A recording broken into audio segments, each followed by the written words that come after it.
He said on his podcast, "My stepdad is a pathetic wage slave." But what he found on his $112,000 account shocked him.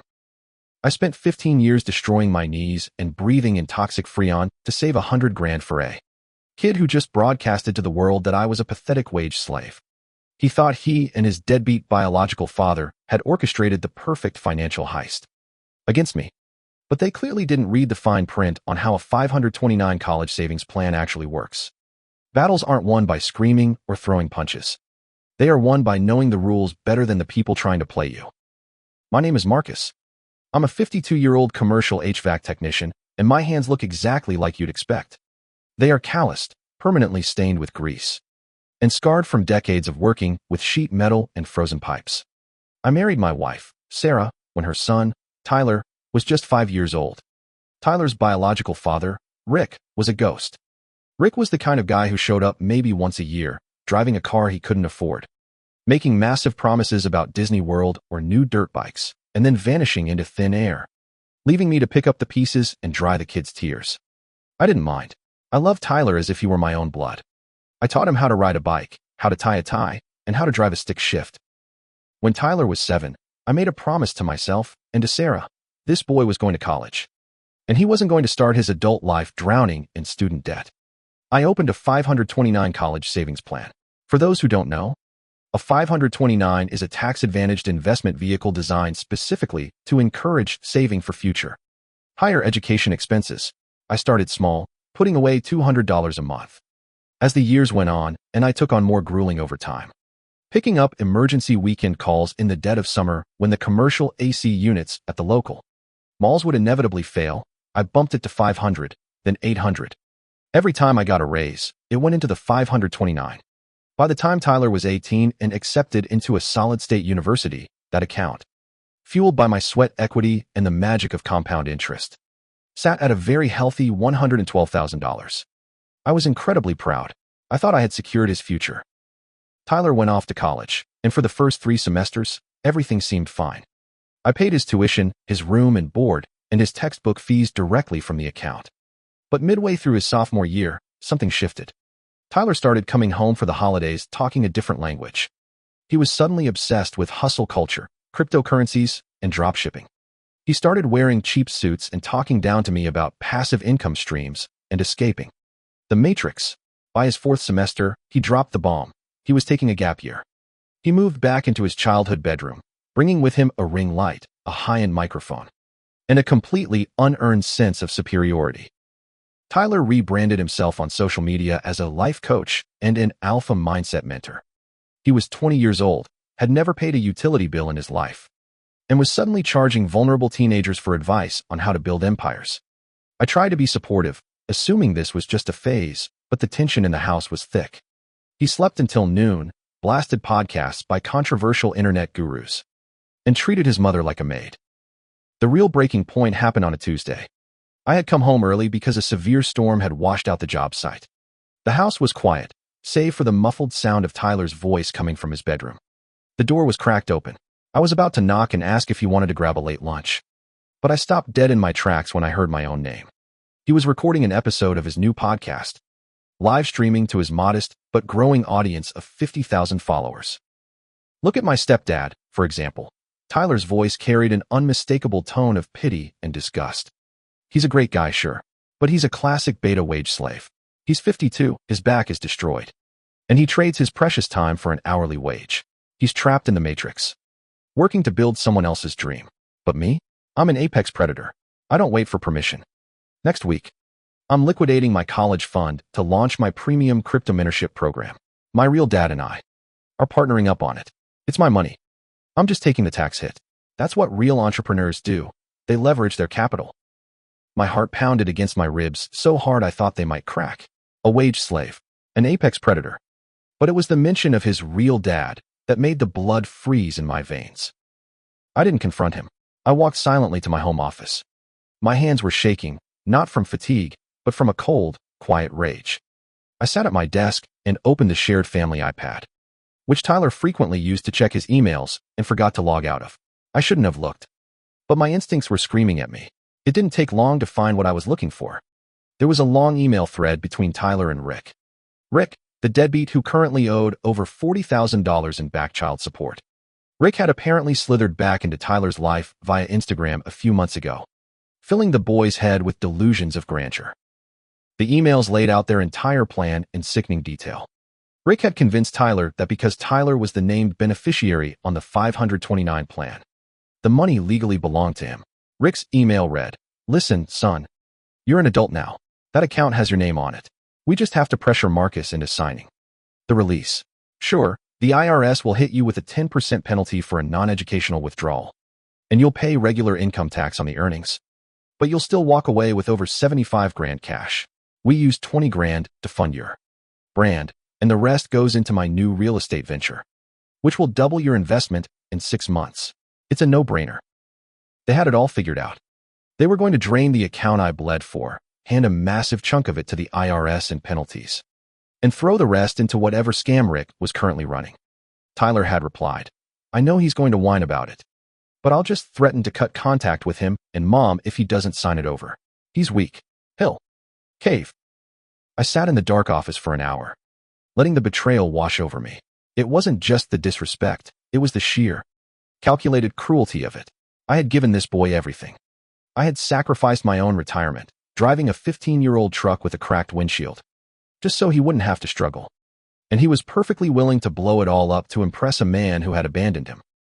But like I said, battles are won by knowing the rules. Tyler and Rick were arrogant, but they were also incredibly ignorant. They fundamentally misunderstood how a 529 plan operates.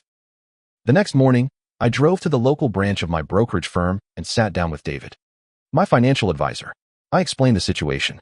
David, who had known me for a decade and watched me make those monthly deposits, looked visibly disgusted. "Marcus, please tell me you aren't going to let them do this," David said. "I'm not," I replied calmly. "I need you to clarify something for me. I am the account owner, correct?" "That is correct," David nodded. "Tyler is solely the designated beneficiary.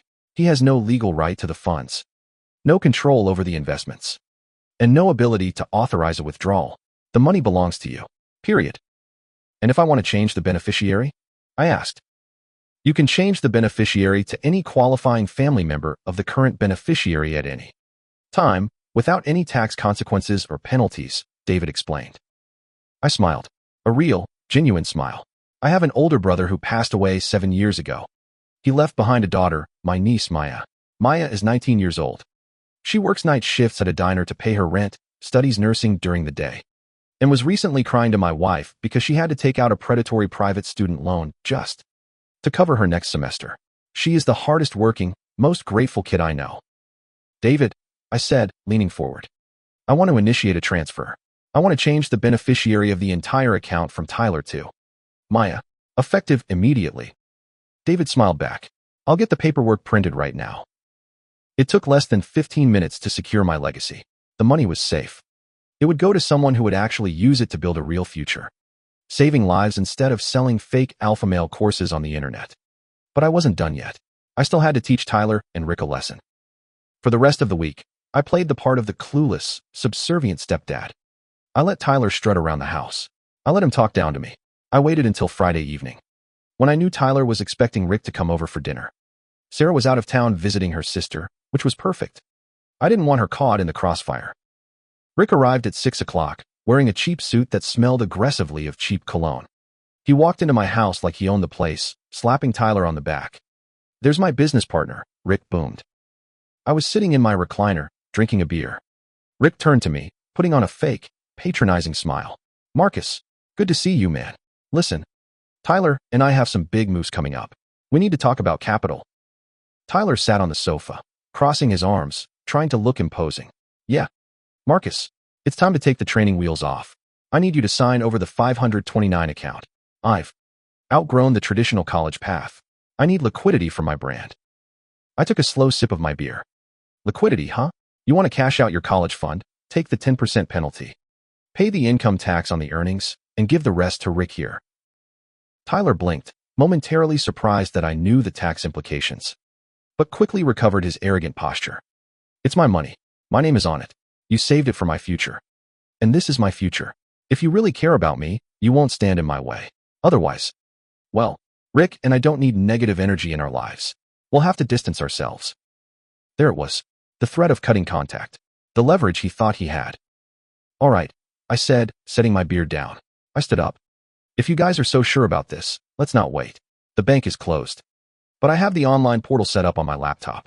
Let's look at the assets. I walked into the office and brought my laptop out to the kitchen island. Tyler and Rick followed me, practically drooling. Rick was already rubbing his hands together. Smart move, Marcus. You're doing the right thing for the boy. I opened the brokerage website. I logged in with my two-factor authentication. The screen loaded. I turned the laptop around so it faced them. Tyler leaned in, a smug grin plastered on his face. The grin lasted for exactly 3 seconds before it melted into sheer confusion. Rick adjusted his posture, leaning over Tyler's shoulder. Wait, Tyler said, his voice dropping an octave. What is this? Is there a glitch? On the screen, bold and clear, was the account summary. Account owner, Marcus. Beneficiary, Maya. Current balance, $112,450. Tyler looked up at me, his face pale. Who is Maya? Why does it say Maya? Maya is your cousin, I said, my voice eerily calm. She's studying to be a pediatric nurse. She actually works for a living. And as of Wednesday morning, she is the sole beneficiary of that money. Rick's face turned violently red. You can't do that. That's his money. His name was on it. Actually, Rick, you should have done your research before you tried to rob me, I said, resting my hands on the granite counter. A 529 plan is the legal property of the account owner. I have complete control. Tyler was just a designated beneficiary. I can change it to any qualifying family member whenever I want. And considering Tyler thinks I'm a pathetic wage slave, I decided my wages would be better spent on someone who respects the value of a dollar. Tyler was hyperventilating now. You stole from me. You stole my future. We needed that money for the business. No, Tyler, I corrected him. I saved that money. I bled for that money. You tried to steal it to fund a scam with a man who hasn't paid a dime in child support in 15 years. I looked at Rick. Speaking of which, I forwarded all of your emails discussing this little scheme to my lawyer. He thinks the state enforcement agency will be very interested to know you have enough capital to start a real estate venture while owing 40 grand in arrears. Rick didn't say a word. The bluster completely vanished from his face. He looked at the laptop screen, looked at me, and realized he was utterly defeated. Without a single glance at his son, Rick turned around, walked out the front door, and got into his leased car. He didn't even say goodbye. When there was no money to be had, he was gone, just like always. Tyler watched his father drive away through the living room window. He stood frozen, the reality of what just happened crashing down on him. The fake internet persona, the alpha male posturing, it all evaporated, leaving behind a terrified, foolish 20-year-old boy. He left, Tyler whispered. He always leaves, Tyler, I said, my voice hardening. That's who he is. And now, you need to leave, too. Tyler spun around, tears welling in his eyes. What? Mom won't let you kick me out. Your mother listened to the podcast where you publicly humiliated me. She read the emails where you planned to extort me, I said, crossing my arms. She is devastated. Tyler, she agreed with this. You have 30 days to find an apartment. You want to be a hustle culture predator? Go hustle. The next month was miserable, but necessary. Tyler packed his bags and moved into a cramped studio apartment with 3 roommates. His mentorship program never launched. He had to get a job waiting tables to pay his rent. It turns out, trading time for an hourly wage isn't so pathetic when it's the only thing keeping a roof over your head. As for Maya, she cried for 2 hours straight when I told her. She graduated nursing school last spring, completely debt-free, and recently accepted a job at the regional children's hospital. Every time I see her in her scrubs, I look at my rough, scarred hands. And I don't feel like a wage slave at all. I feel like a man who built something permanent, and nobody is taking that away from me.